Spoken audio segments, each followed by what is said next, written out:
Welcome, everyone. Thank you for joining us for tonight's webinar, taking time out of your busy schedules. Thank you also in advance for all the work that you're doing with your athletes. I know some of the programs have already started and others will be starting shortly. In fact, actually, I think Carroll County had their first qualifier, an in-house qualifier, this past weekend.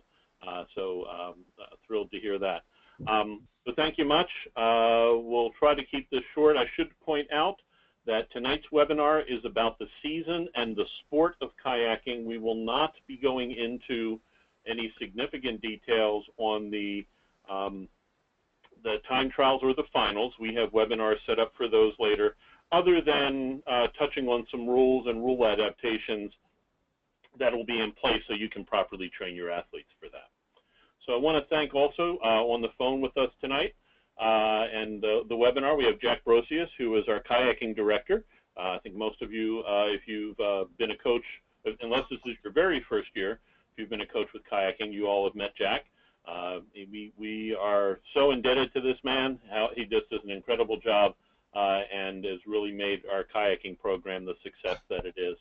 And then also Kristen Mullins, who is new to Special Olympics Maryland, but certainly not new to Special Olympics. Kristen, although she is physically in Florida at the moment, has moved up to Maryland, joined Special Olympics Maryland actually the day before Summer Games. So she's been with us for a little over 2-3 weeks. We're thrilled to have her, but she was a volunteer leader and for a couple sports, volleyball in particular, and for various state events down in Florida. And we're very happy to have her as a regional sports director, as well as the lead, the staff lead for kayaking. Because Kristen is new to this and new to our webinars, I'm going to be hosting tonight. Mike Sarnowski, I'm the VP of Programs. Again, if you've been at any of our events, I think I've met most of you or all of you. So we're thrilled to have you there. But we'll see that kind of switch fairly quickly as the season progresses. And Kristen and Jack will be the lead folks, and you'll see less and less of me, which may be a good thing. So, yes, Jack. I would like to say I met Kristen. Melissa brought her down, and she's a quick learner and a real asset. Yeah, I think everyone will really enjoy working with her. Okay, so we have our agenda. We'll cover several things. There have been a few changes since last year, nothing overwhelming.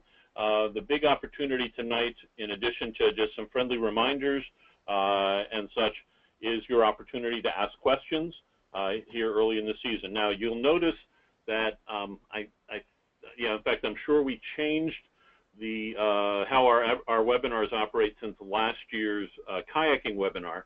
I know several of you coach other sports, so you may have been involved with this. For those of you for whom this is new, we are utilizing a new audio process for the voice and such. It allows folks to use VoIP. It also allows a little bit better controls and such for background noise while we're recording. And I should point out that we are recording tonight's webinar. And it will be posted. Also, the slides will go out following the webinar as well. But to ask a question, rather than having the lines completely open, there is a challenge with background noise if we do that. You have two options. You can either type it into the question box that you'll see on your screen. And let me just double check to make sure, that you have access to that. Or you can raise your hand. If you see the little, it's either a red or an orange box with a white arrow in it, that opens up your control panel, and you should see a little thing that looks like a hand. You just click on it, and your hand will be raised. And Kristen will be monitoring the questions that get typed in, and when someone has their hand raised, and when there is a little pause in the conversation or the presentation here, she'll chime in. If you are raising your hand, we will open up your phone line. That's assuming that you put in your PIN. If that's not working, we'll ask it on your behalf. If you type the question into the question box, we'll go ahead or Kristen will go ahead and read that out for us. So going ahead. sorry, need to click. Oops. So this is our sports management team. Jack, of course, he's also a coach for the Upper Shore. Steve Whiting and Jim Garlock, who are from Frederick, although Steve Whiting will be joining Special Olympics Maryland staff in actually next Wednesday, I think is his first day. He's going to help us recruit new athletes and expand our number of athletes participating, but he'll still be involved with kayaking for at least through this season. Al Jank, who I think is on the phone, Al, longtime coach with Anne Arundel County. Mike Myers, who you've seen at the, if you come to the time trials or the state tournament, Mike's usually out on the dock. Steve and Jim are usually helping out in managing the, getting the kayaks on the water, the whole staging area there. Al is coaching at that point, so his advice and his input and assistance is throughout the season leading up to it. He's a great asset from that perspective.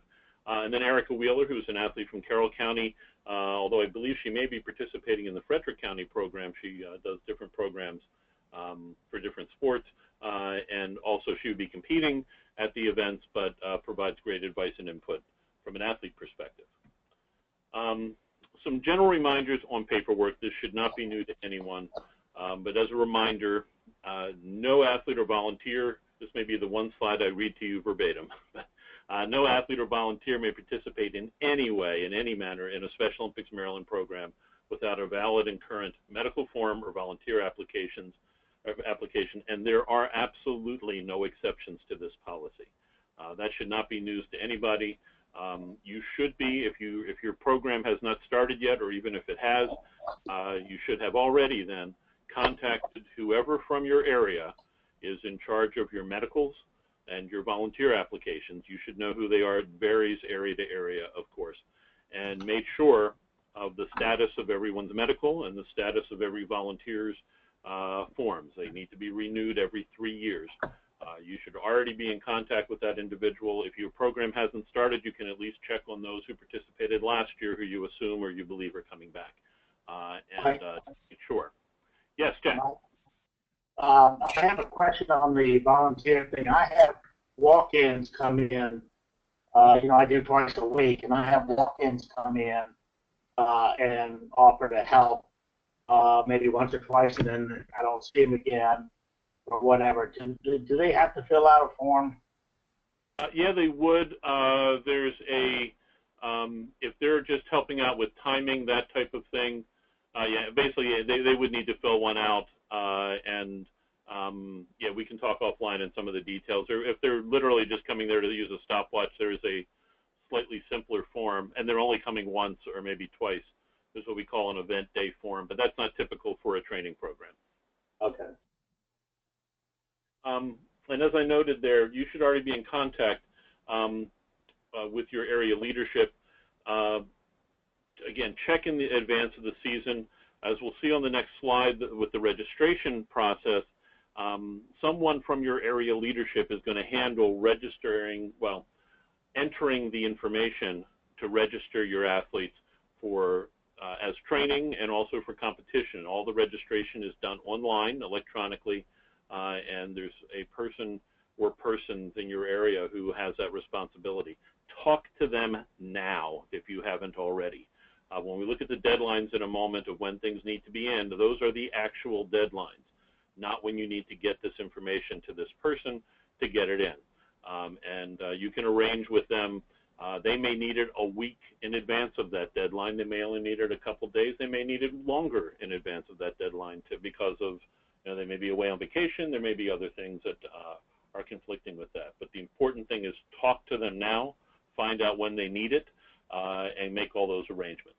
And then as noted in the little box on the side, I'm not sure if these kicked in before last season's kayaking, but they were around that time. We have new medical and volunteer applications that are utilized for our programs. There's an appendix or a set of resources at the end of this slide deck. We're not going to go through all of them, but they have the pictures of the medical forms and pictures of the volunteer forms for you to take a look at. And so those are the new forms that that need to be used going forward.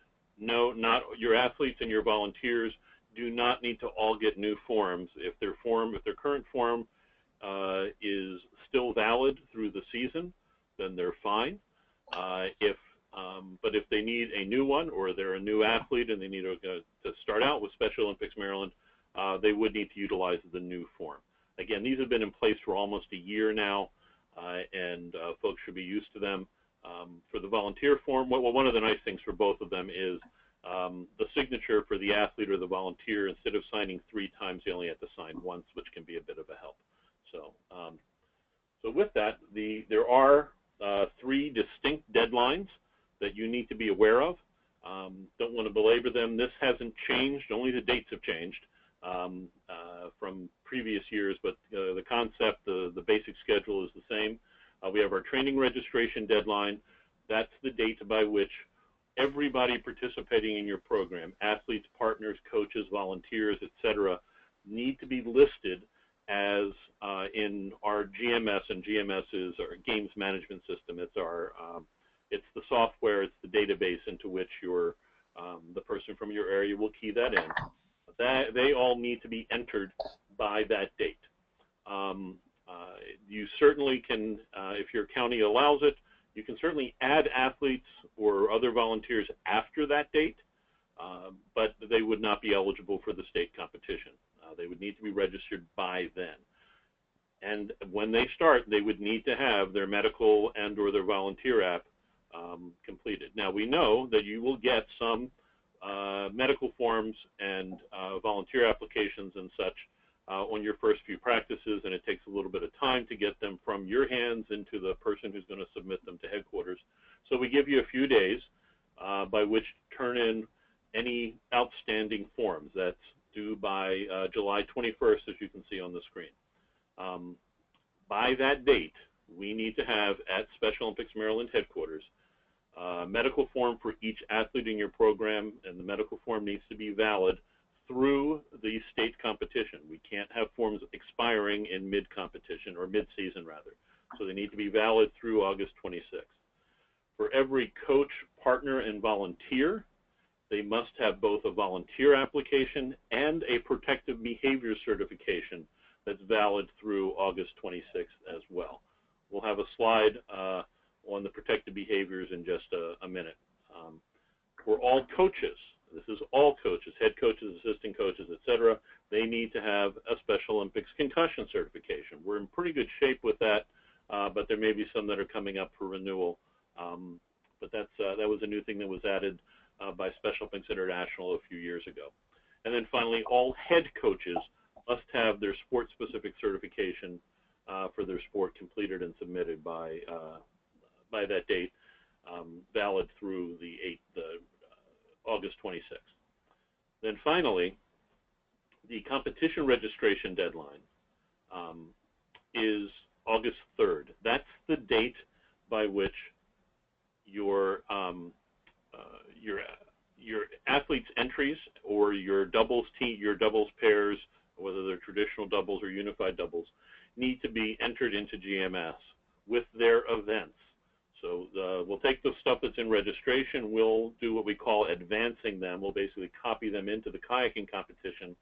So it saves your GMS person some work there, but they need to then put in what events those individuals will be in. If you have a qualifying time at that point, it would be great to get it in there. We will, of course, be having time trials where we get all the times, but knowing those qualifying times, particularly for the 1K, the 1 kilometer race, is helpful because then we can put them fastest to slowest, at least some of them, and there's less passing, and it just goes a heck of a lot smoother. It is not absolutely essential to provide it at that time, that entry score, but the events must be in. And we'll talk a little bit more about events in just a minute.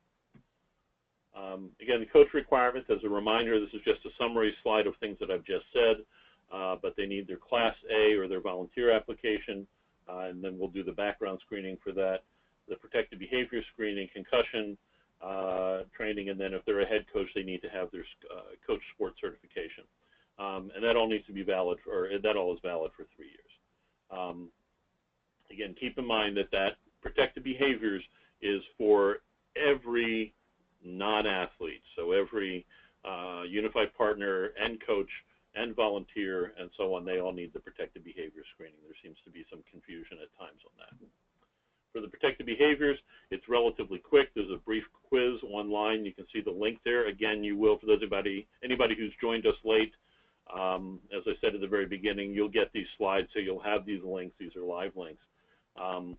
So it's online. It takes about 10 minutes, and then they just submit to that email address, rmatic at somd.org, some verification, some notification that they've completed. It can be a screenshot of it saying you completed it, or the coach should receive, or the volunteer should receive an email notification that that they've completed the requirement, and you can send that in as well. And again, that's valid for 3 years.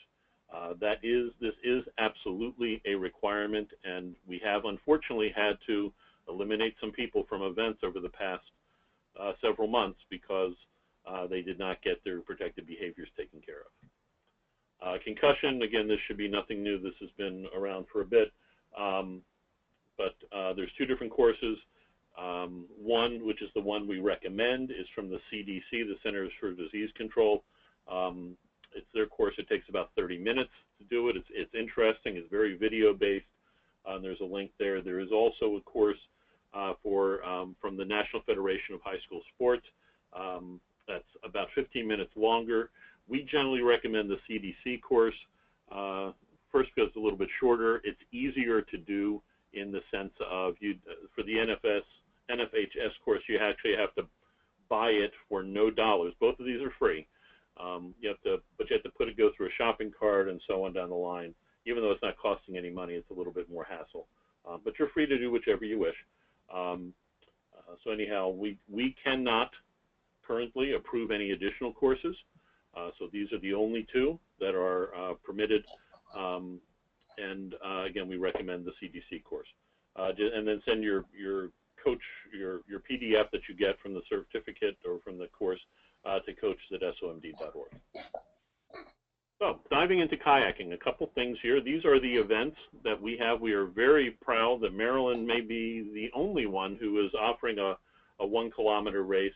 We had submitted that as a rule change last year, and it did not get approved, but we will continue to offer it. We also offer a 100-meter, which is not part of the rules. And then as noted on the side, the 100-meter and the 1K are Maryland specific. If you're looking for the rules for the 100, they are the same rules other than the distance as the rules for the 200-meter race. If you're looking for the rules for the 1K, they are the same as the rules in the Special Olympics rules for the 500-meter race. Should also note there are some, this is one of the things, we're not going to go into the whole competitions coming up later in the season, but you should know for the time trials that the 500-meter race at our event will be a straight race, a straight distance down in lanes down the length there. That's different in the Special Olympics rules. It's a course with several turns in it, which we do as the 1K.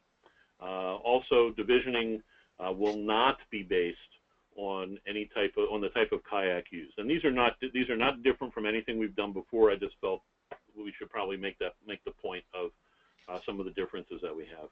So, but as has always been the case, the type of kayak used, tourist versus professional or whatever, we make no distinction when we do the divisioning on that. And then similarly, the doubles and unified doubles, we don't division those based on gender. That's one thing. We don't get a whole lot of doubles events. We'd love to see more of those for any of the different events that we've got there. Let's see. So qualifying for the tournament, of course, as we've talked through before, there's my buddy Ralph Gemmel there in the kayak. But they need to meet all the registration requirements. Your coach, an athlete can't register independently. They need to be part of a program, and the coach for that program or coaches have to meet all the certification requirements we've talked about already. And then for kayaking, the athletes need to compete in a minimum of 2 sanctioned qualifiers. We'll talk a little bit more about qualifiers in a bit. One of them, which is a multi-area one, the time trials can count for that, although it would be great if you could do another one on top of that. And then at least one other one. It could be a multi-area, or it could be an in-house one, if you wish. And keep in mind, this is the minimum. We certainly would like folks to do have as many competitive opportunities as possible for their teams. We realize that with kayaking, that can be a challenge in terms of setting courses or marking them in some way. But as many as possible, it would be great. The entry process, again, we've talked a bit about this, so the additional qualifiers in there. Athletes and partners can enter in up to 2 events, 2 individual events, and 1 doubles or unified event. In addition, the second bullet under that, if they want to do the 1K, we're going to continue this for 1 more year. That can count as a bonus event. So in essence, they could be in 3 events. They could do the 200, the 500, and the 1K. You need to make a decision as a coach. That may be a lot for an athlete to do in 1 day, particularly if they also do a doubles event. So keep that in mind as to just because it's permissible doesn't mean that it's wise for your particular athlete, that you need to be the judge of it. So the one other thing is that the 100-meter event is considered a, for lack of a better term, a developmental event, an event, and so that athlete, any athlete who's in the 100 cannot also be in either the 500 or the 1K. They could be in the 100 and the 200, but if they can do a 200 or if they can do a 500, they really shouldn't be in the 1K event. It's just not appropriate for them. Mike? Yes. One of the things I would remind people is that the 1K is about a 9 to 11-minute race. So you've got to, when you're thinking about entering somebody in this event, make sure that you have trained them to go continuously for that amount of time before you make that decision to enter them. So endurance training in particular and conditioning would be a wise thing to do throughout this. Exactly. Great. Good point, Jack. Thank you. And then the last bullet there is that no individual can enter the same distance twice. And that translates into 2 different things to keep in mind. So an athlete can't be in a singles event and a doubles event of the same distance. They can't be in the 200 singles and the 200 doubles. They also, a partner, you can have a unified partner, or we hope folks take advantage of that. That partner could be in 2 different, or potentially, I guess, 3 different unified teams, since the 1K counts as a bonus. But they would need to be, they can't be partners for 2 athletes in the same. So they could be a unified team for the 200 and the 500, but they can't be in 2 unified teams for the 200. And also, again, if they're in the 200 and the 500, they may be paired with the same. Well, I guess they could only be paired. They'd have to be paired with different athletes there because they could only be in one. The athlete can only be in 1 unified event or 1 doubles event there. Okay. Take a pause for a second, Kristen. Is there any questions or anything that folks have, or any hands raised? No, sir. No hands raised, and as of this time, no questions nor no chats on the feed. Wonderful, again. And for those who joined late, we covered this at the very beginning. If you have a question, you can just raise your hand using the function in the little control panel on your screen, or type a question in. Kristen is monitoring those, and we'll jump in when we have anything to add. This is a great opportunity. You've got Jack on the line, Jack Brosius, who's our kayaking director, that can help with any. Mike? Yes, sir. Mike, since I will set the course August 10th, so it'll be up from August 10th until the 26th. If during the week after we have our qualifier, if teams want to bring people over to do an additional time trial with some of my people during a workout, we could do that. Okay, and they should just contact you to make those arrangements? Yeah. That would be great. The other thing I don't think is in this deck, I may be wrong, but coaches should have all received a reminder, and we'll send it out with the copy of the slides. Jack will be hosting, along with I think Mike Myers, a coaches training on July 15th. Those of you who haven't made it to one of those trainings, Jack's, this will be the third time I think that Jack's done this at the boathouse there. There's a brief section on rules and such that Mike's going to do inside, and then you go out on the water. We have gotten absolutely rave reviews on the job that Jack does out there on the water.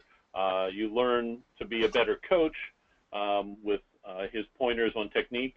The boathouse provides the kayaks, so you don't have to haul them down there for you, for yourselves. But also, a lot of folks have commented on how much better their own personal technique has gotten with the tutelage that Jack provides during that session. So again, that's July 15th. I believe it's noon till 4, if I remember correctly. Right. But we'll Al Jenks will be the classroom.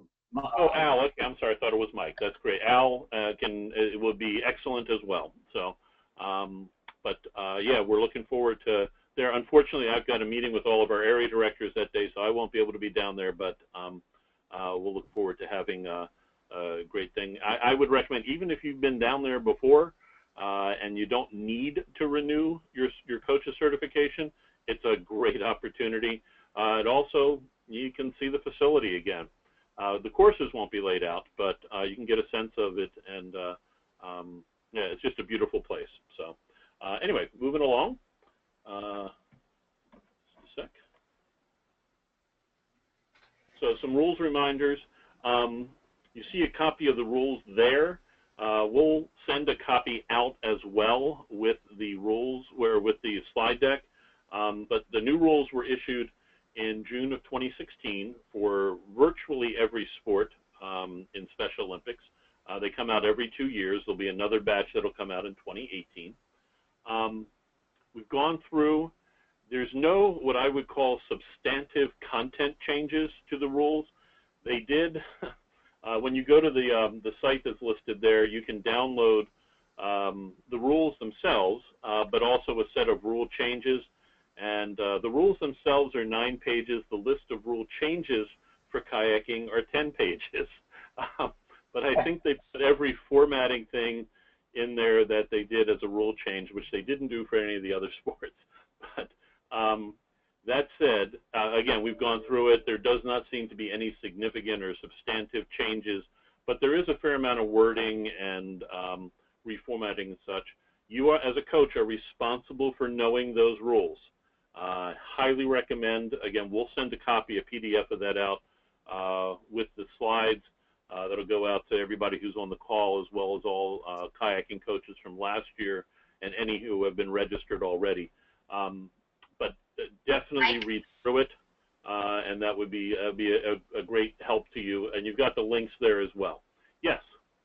I do have a question that was posted, and I think it's based off of what Jack had said. Question is, if we bring athletes over to Washington after August 10th for a time trial, will that serve as makeup for a state qualifier?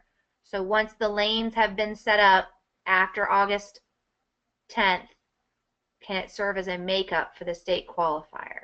I can answer that. What we have done in the past is, since I have the lanes up, I'm training timers all the late games, and I use the chance to run additional time trials for people who, for one reason or another, either health or previous commitments or whatever, cannot make it to the qualifier. Usually on Monday and Wednesday after the qualifier, I run another set of time trials for whoever needs to do make-up time trials. And that's a great service that Jack provides. I would say do not use that and do not share that as an option with your athletes. That needs to be anybody who misses the time trials. We need to approve that ahead of time, and it's great for those who, because there are sometimes some commitments. It's not for the person who rolls out of bed and just didn't feel like coming that day, or for whom there's not a real reason why they didn't attend. But yeah, that is an option. The other piece of it too, and we can't go past the dates. So we'll provide the specific dates, or that would be an option later when we do the time trial preseason. But we need to get, there's an awful lot of work in terms of getting the divisions ready and so on. So there would be a specific deadline on that. But again, Jack is extremely generous with his time, and we certainly want to take advantage and have that opportunity. But it really needs to be a pretty good reason as to why that athlete is not there. Of course, also, if they are, if there's a doubles pair, they need to be the same pair coming to the time trials as would be at the finals. You can't switch doubles pairs with that as well. Okay, and I think there's also a note in here about using the same boats as well. So uniforms, we have a note there on competitors, to the shirts and so on. I'm not going to read through that. Obviously, PFDs are required for all athletes, both on the deck as well as, or on the dock rather, as well as on when they're on the water. Helmets are optional. And when you read the rules, they make a statement that the organizers, if you're on moving water and there are obstacles in place, that we can require helmets. At this facility, the way it's laid out, that is not an issue. So helmets are optional. I can put in the statement on the helmets. The helmets came out of the original set of rules, which were written by a lady that was coaching whitewater paddlers in West Virginia. And the helmets are an absolute requirement for all whitewater competitions. Certainly. We took the whitewater rules, did some modifications, and that was the basic rules that we started with 10 or 12 years ago, and we just made the helmets optional after that. Right. So yeah, and again, the facility there, if you haven't been down there, while it certainly is challenging and it's a great facility, there's not an issue that would require helmets. As a reminder for safety purposes, and this also applies when, again, at practice and during competition, you do need to have some type of a safety boat out there on the water, and the number would vary, of course, by the weather, the location, so on down the line. I am not a kayaking expert. I can't sit here and tell you how many you need. It's really going to vary by the number of athletes that you have as well. And the training conditions vary wildly from, again, let's say Washington College, where most of where they're training, the water is not terribly deep and such, and compare that to, say, where Carroll County trains at Piney Run, where, depending upon the place on the lake that they utilize, there's a drop-off that goes down like 20 feet right away. You know, that's going to vary. Athletes need to be in the kayak at all times, so on. No horseplay, of course. I'm sure none of the coaches would authorize that. And then, as a reminder, and this is where you should be checking their medicals, or having your medical person, if you have that person checking medicals, the athletes have to be seizure-free for 1 year prior to competing. Mike? Yes, Jack? I use a rule of thumb. I have one safety belt for every 3 of my paddlers. Okay, great. That's a good rule of thumb. So one safety boat for every 3 paddlers on the water at the given time. This can just be a person in a kayak, just so that you know, if an athlete flips, they have somewhere to go and hang on to. Equipment reminders, again, kayaks need to have a flotation devices in the stern and or the bow. And I think, I mean, that was an issue when we first started with the sport several years ago. Don't know that that's such an issue, but do check on that. And they will be inspected in the staging area at time trials and finals as well. again, mark them. They need to be athletes, again, I noted before, qualifying this. It doesn't have to be the exact same boat, but it needs to be the same size and the same length, make and model, if you will. And the length needs to be within 6 inches of each other. And that's just to be fair to the rest of the competitors there. If they're using two drastically different boats between time trials and finals, that may give them an unfair advantage. And we want to be fair across the board. We'll be making note of what boats they're utilizing, what style and length at the trials, so that we can compare that if we need to. I don't think we've had to say this before, but I figured put it in there. The sit-on-top style kayaks are explicitly not permitted. They're all where you sit in. If you come to the time trial or to the training on July 15th, or if you've been there before, I know Jack goes over setting pedals and all that type of thing before you guys get out on the water. So there's all sorts of things, and the seat placement and so on down the line. Mike, yes, sir. one other thing, Chris Dooley only uses a sit on top. I can't get him to sit in a boat. I'm sorry? Chris Dooley from Denton Uh-huh. always uses a sit on top kayak. He's always paddled out. He won't sit in a boat. Okay, I guess maybe I should clarify. When I'm saying sit on top, there's according to the rules, I've seen what Chris uses, and that really isn't what we're talking about. What you're talking about is a surf ski type boat. Exactly, right. So that maybe is a better way. So we'll rephrase that. Yeah, we'll rephrase that wording there. So yeah, more of a surf type of boat is not the what's not permitted. And then also, this is different from in the rules, so that everybody's aware of it. Again, it's been this is how we've operated since we started the sport. At the competitions, areas need to bring their own kayaks for the time trials and the finals. It's different. Again, the rules say that the host provides them. We will not be able to do that. That said, in some specific situations, Jack may be able to provide a kayak for someone to use. Again, if that's something that you need, contact him directly, and we can see what we can work out as far as that goes. There's not a guarantee that we can provide, or that the facility there at Washington College can provide a kayak for everybody, but for a very limited number in some specific cases, there may be. I think, was it last year or the year before that somebody's either seat broke or pedal broke, and we had to get a new one in that was the same size or something like that, if I recall correctly. On water safety, again,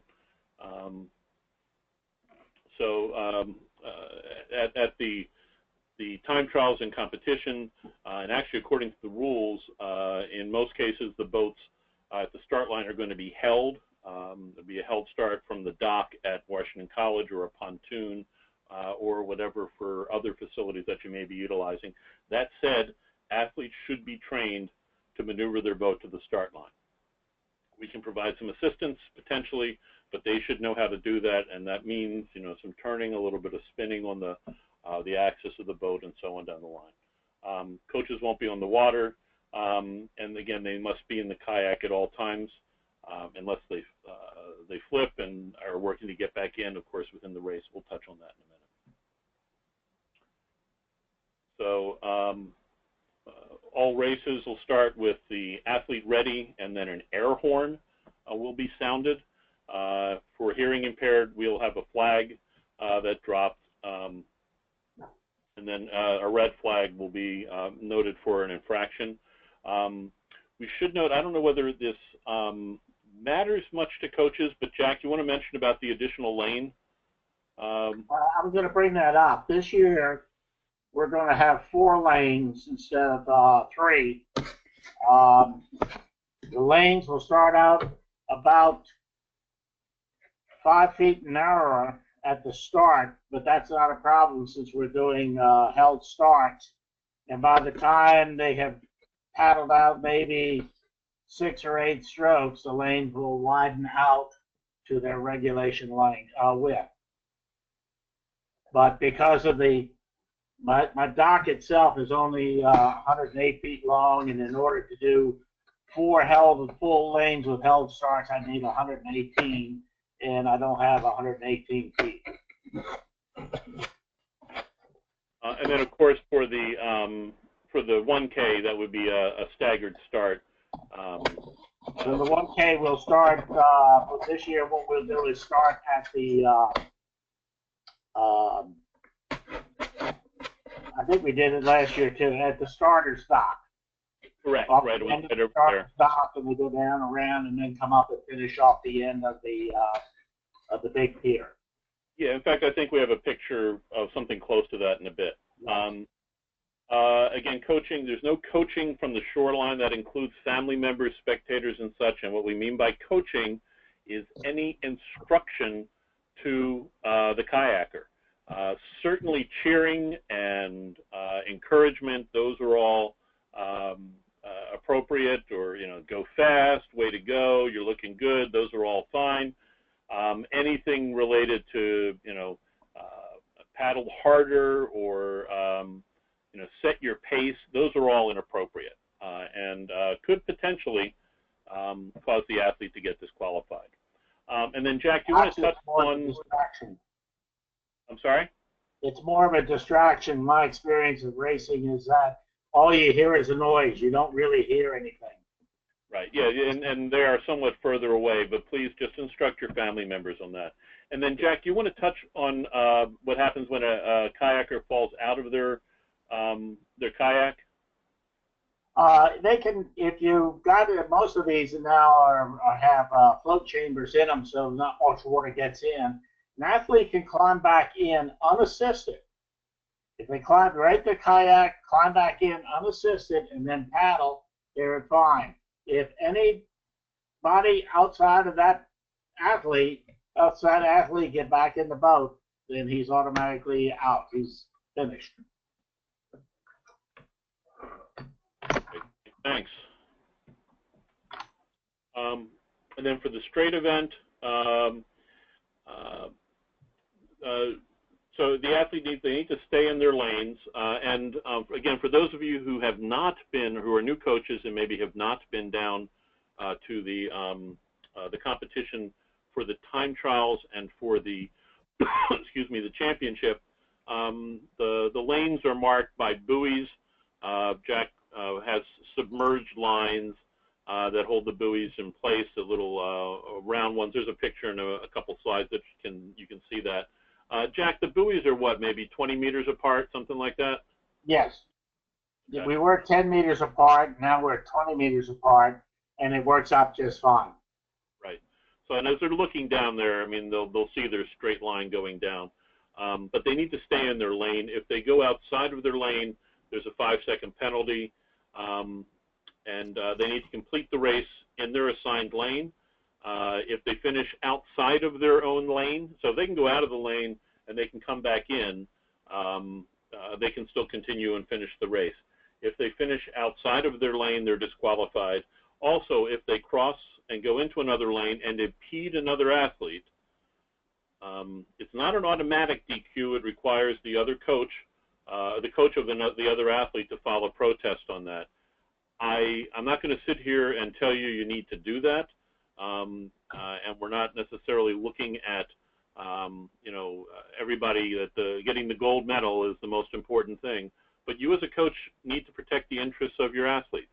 And as I've said for many years, 30-some years that I've been involved with Special Olympics, filing a protest, there is nothing wrong with that. In fact, I'm a coach for a couple sports. And when it's appropriate, I file a protest. Again, I'm protecting the interests of my athlete. So don't hesitate to or be worried about what will happen to the other athlete. They may be disqualified, but chances are they were going to be disqualified anyway. That can result in a rerun potentially for the athlete who was impaired or impinged upon, depending upon the particular race at that. And Mike? then for the 1K, the 1,000 meter, Jack, you want to mention about right of way and passing and that type of thing? Okay, when you are in the 1,000 meter, if you are overtaking another kayak, you have to always play. In other words, do not cut close to it.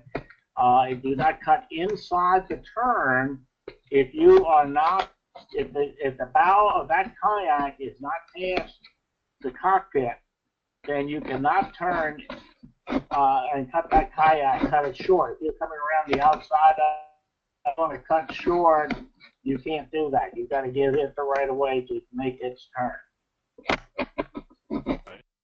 I'll demonstrate that at the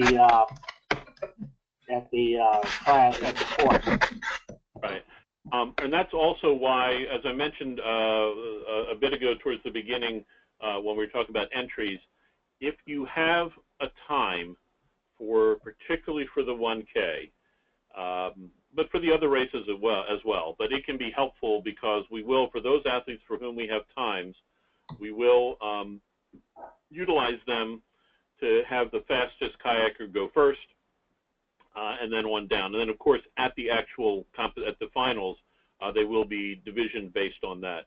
That should, in theory, limit the number of situations where a kayaker has to pass or would be interested in passing another kayaker. I know one of the challenges, just as a little pointer for coaches, because we see it every year in the time trials, some athletes, for whatever reason, will not pass another athlete. I don't know, in some cases they may just be too polite in their mind to do that. But that's something you certainly should train your athletes, but we try to set it up as best we can based on the scores. Even though, yes, we realize if you're doing various competitions in other situations, wind conditions, so on, they're going to vary how those scores are leading into the time trials and such. So no, they're not going to be 100% consistent. I won't say they're not going to be accurate, but they're not going to be 100% consistent. But they still help somewhat in us spacing out the kayaks in the 1K race and minimizing that situation. To pass would be one thing to certainly have in your training program, because particularly if they're in that 1K, because that will be that's something they should know how to do, and it'll help them in the race. Yeah, Jack, go ahead. Last year in the 1,000-meter race, at one point we had 5 boats on the course at the same time, but it was not an issue. Right. Hi. Yes. I just wanted to let you know that we have both a question that was asked and a hand raised. The question seems to deal with competition, which we might be able to table for the pre-competition webinar, but they were asking about the shore, the lane being closest to shore being too shallow, where the athletes were actually digging mud. So I didn't know if Jack wanted to address that, even with the lane extensions that we're doing this year and the addition. And then also we have a hand raised. Oh, well, it disappeared. Jack, why don't you answer that one, and then we can go to the person who has their hand raised and have them ask questions. Well, according to my tide chart, we're going to be running in good water the whole time of the race, unless we do like we did last year where we had the qualifier. We went 8.5 hours. So we went through 2 tide cycles last year. We ran the qualifier and the finals, which is 115 events we ran in an 8-hour period. So under the normal, if we do just the state events, that's the championship event or the qualifier, we're talking about maybe 4 hours at most, and the tide table shows that we'll have good, almost the same water conditions in terms of tide and current for both the qualifier and the final. Great, thanks, Jack. And then, Kristen, if you want to open the line for the person who has their hand raised. Well, the hand has been taken down, so I don't know if that person no longer wants to ask a question. It was Carl Perkins, so I don't know if we should just unmute to give him a chance. Carl, do you want to ask a question? No, I just don't exactly in practice.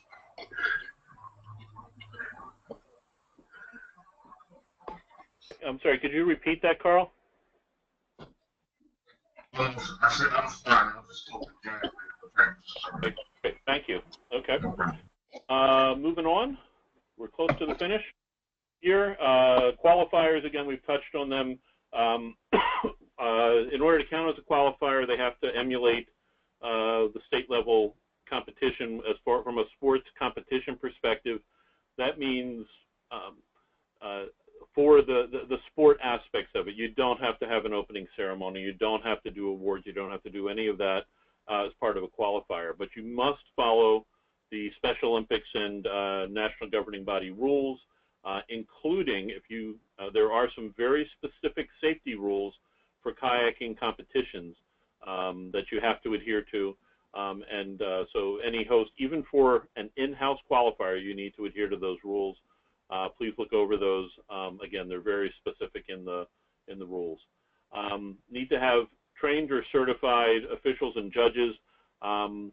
Given that we don't necessarily have in Maryland certified, if you will, officials for kayaking, they need to be people who know what they're doing and trained. And if there's any question on that, reach out to Jack, and I'm sure he can give you some pointers in terms of getting those folks ready. You do have to have medical supervision on site. That would be an EMT or higher. And ideally, again, multiple counties there if possible. But for the in-house qualifier, that is fine within a practice session. Again, these are also minimum standards. Certainly can go above that. And there is a sanction form that needs to be sent in or submitted by your area director, or at least approved by your area director. We're not trying to create a bureaucracy, but that we do need to know when the competition is being held, and the area director needs to be a part of that. It can just be that they send an okay in by email after you submit the form. That's fine. That gets sent in to your regional sports director. And if you don't apply or you don't adhere to that stuff, it may not count as a qualifier, and you may need to find another opportunity for your athletes to compete. And again, keep in mind that the time trials certainly count as one of those qualifiers. Here, just while we're here on the slide, you can see the buoy lines, if you will, that Jack mentioned going down the race course. So again, he goes out there. Will be out with him too, getting those set, and works really well. And again, if there's any question, people had been wondering, I think they usually ask this about, any kind of line under there. I mean, Jack, correct me if I'm wrong, the actual line that holds the buoys in place is down, maybe 6 inches or so from the floor or the bed of the river, and they're hooked onto bungees or similar to bungees up there. So there actually is no line or string or cable that is right between each of the buoys. It's not something that somebody's going to get run into or get hurt on. The minimum distance from the buoy, the bottom of the buoy, to the line that it's attached to is 2 feet. Yeah, so there shouldn't be any issue in terms of any kind of a kayak getting connected or hooked on any of that. Go ahead. We have another question pertaining to qualifiers. Are coaches considered certified officials for an in-house qualifier? Yeah. Okay, thank you. I mean, you'll be your judge on that in terms of what additional info you need. And no, we don't expect for qualifiers for every you to be able to put lanes out quite like this, but there would need to be something that marks distances and such. And again, I think Jack can be an asset in terms of some suggestions or ways that you can do that. Jack, were you going to say something as well? This view is from the 200-meter mark, looking back at the starting line. Oh, okay. So yeah, again, the time trial event is on August 12th at the Boathouse. We'll have more information, and there will be a webinar. I forget the date of it offhand. It might be on the next slide. But we'll have a webinar prior to that where we'll go over the details. And then, of course, the state competition is the 26th. We haven't received anything for any additional multi-county qualifiers, but if you have any that you know about, let us know. we send it. We now have in place what we call the area memo. It goes out to area leaders pretty much every 2 weeks, and that includes a sports calendar that's updated with all the competitions, both state and area, regional, etc. So we can get the notice out. We can also, if you are hosting one, even if it's a limited number of people that you can have join you, we can, Kristen can send that out to the rest of the coaches and have them join you for that. And if there's some assistance that we can offer in terms of equipment loaning, so on down the line, that's certainly something that we can talk about, and in most cases we can help you with. I don't want to sit here and promise everything to any request, but in most cases we can help you. What we probably can't help you with, unfortunately, is lane lines and that type of thing. But that's coming. I'm sorry? That's coming. Oh, okay. Well, we can loan that. Okay. So we're looking for, but ask, and we'll, if we can do it, we certainly will. Again, the deadlines here. So yeah, actually the webinars aren't on there, but I know they're set, and we'll send that out so that you've got that. And then reminder about the coaches training on the 15th. Some resources. The one thing I did want to point out to you, if you aren't already aware of it, I think it's on here. It's on here. There is a on the Special Olympics website for. I thought I had it. Okay, I don't have it actually then. I printed a copy. I located it, printed a copy. It was October 2014 they put it out. Oh, okay. But there's a guide, a coaching guide that's online that you can actually download to your phone. It has great embedded videos. It is a fantastic resource. Again, it's free. They have one of those for, I think, virtually every official sport that Special Olympics offers. And I know several of our coaches coach multiple sports, but if you, I can't recommend those resource guides or coaching guides strongly, too strongly. I mean, they are, just go for it. This is a picture of the kayaking website that you can go to, and then the coaching guide is available in there. MySOMD, we are going through a major upgrade during July. In fact, it'll be down for a change in the technology, if you will, from July 10th through the 15th.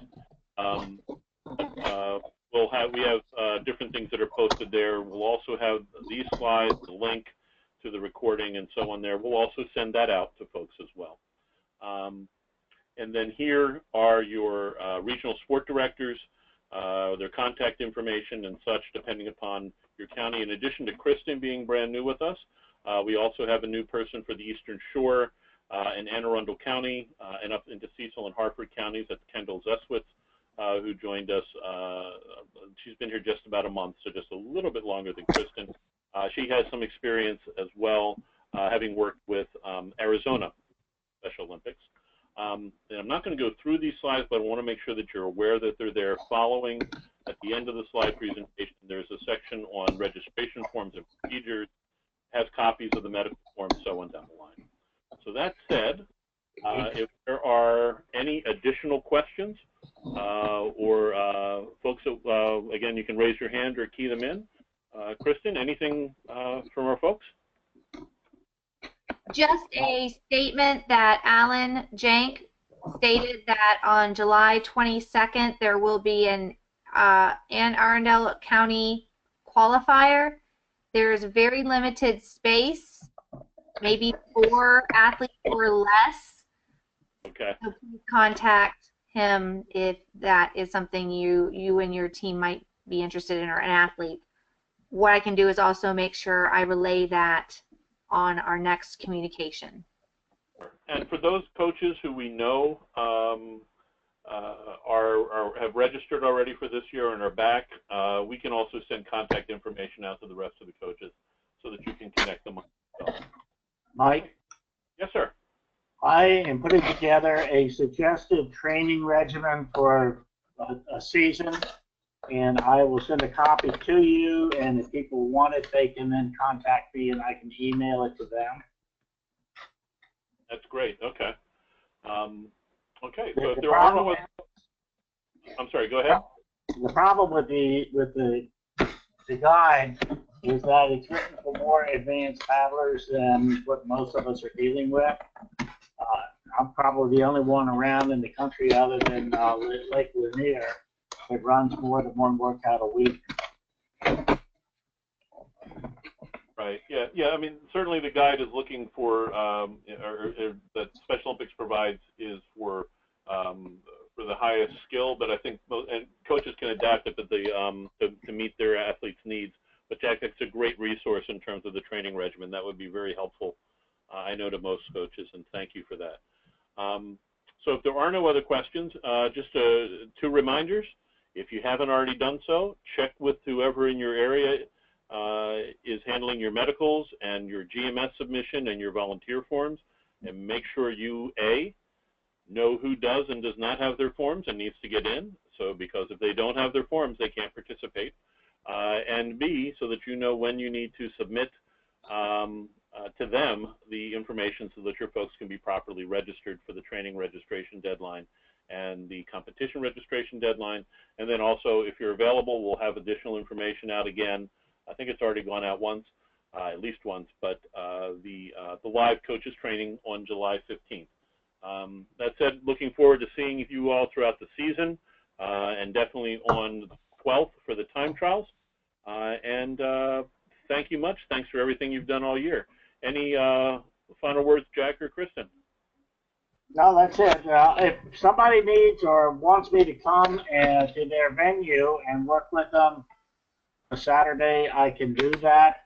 My training is Monday and Wednesday evening, so I'm free the rest of the week. Great. Thank you, Jack. I would strongly encourage coaches to take advantage of that. Jack is amazingly knowledgeable in this sport and is great at problem solving and thinking through challenges. So I don't want to fill up his calendar too quickly, but that's a great opportunity. Take advantage of it.